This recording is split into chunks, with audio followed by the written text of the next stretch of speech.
Vert had been on a trading mission when his nav computer detected a distress beacon coming from a small area of space rarely frequented by anyone. Following the ethics code of the Alliance, he changed course to help rescue the poor soul who had no doubt been trapped there for a while now.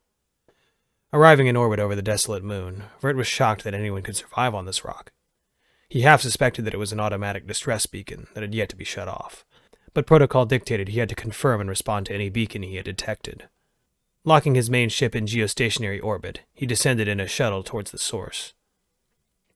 What he found shocked him. It was a human exploratory ship. These were missions the insane human race sent out. Countless ships with a few individuals, all with the express purpose of mapping and discovering worlds. For most species, this idea alone is absurd.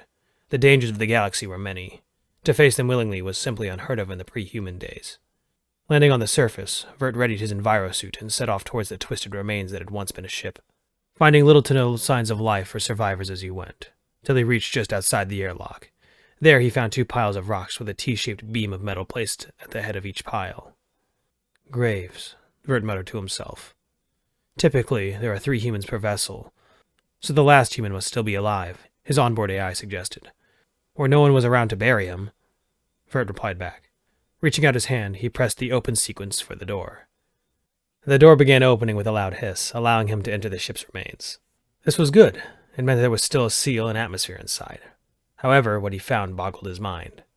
It was a well-kept and clean hab unit, rather luxurious given their role, but sitting at the table were a pair of envirosuits propped up in chairs. On the face shields of each helmet were strange decorations, a round object with a white background, contained in a transparent plastic shell, and had a black bead within. What concerned Vert more and more was the number of objects these things had been stuck to in pairs.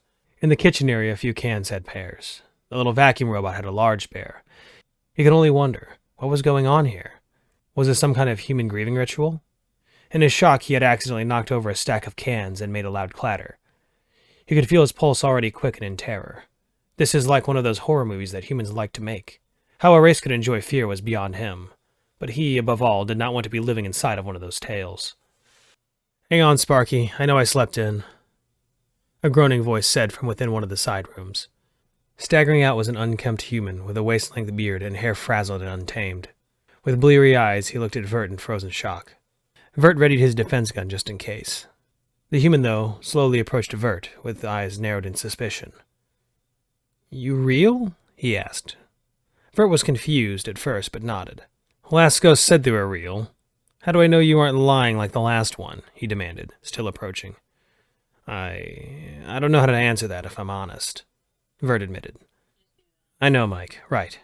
Physical contact will decide this," the human said, turning to one of those seated envirosuits. The human reached out slowly and brushed his hand against Vert's visor. Then his eyes widened in surprise. "Wait." The human began vigorously patting him in every which way, only stopping when tears started welling up in his eyes. "Oh, thank God. Mike, Sheila, Sparky, we're going home." He cheered as he rushed up to the 2 suits and hugged each one before lightly patting the vacuum robot.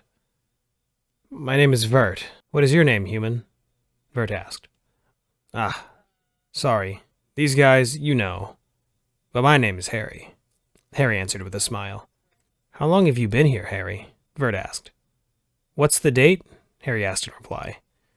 "Galactic year 789-26-541.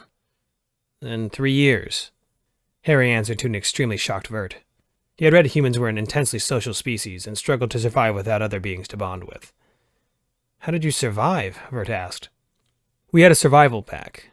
I thank God Mike added the essential packet before we left," Harry replied. "What is that?" Vert asked, curious. "A big old bag of googly eyes," Harry replied, holding up a bag with the decorations that were stuck to numerous items. "We tend to go really crazy without someone to talk to," Harry explained. "Having someone with eyes can help us greatly," he added, gesturing around him. "If it weren't for these extra friends, we 3 would have gone completely mad," Harry said, laughing in a somewhat unhinged manner.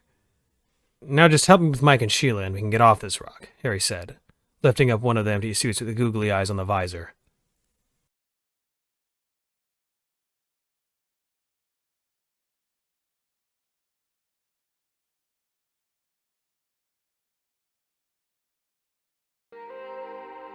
Hey everybody, thanks for watching.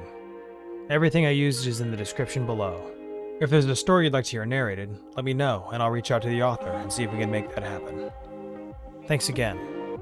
It's a scary world out there, but remember to be brave and look up, to seek the stars.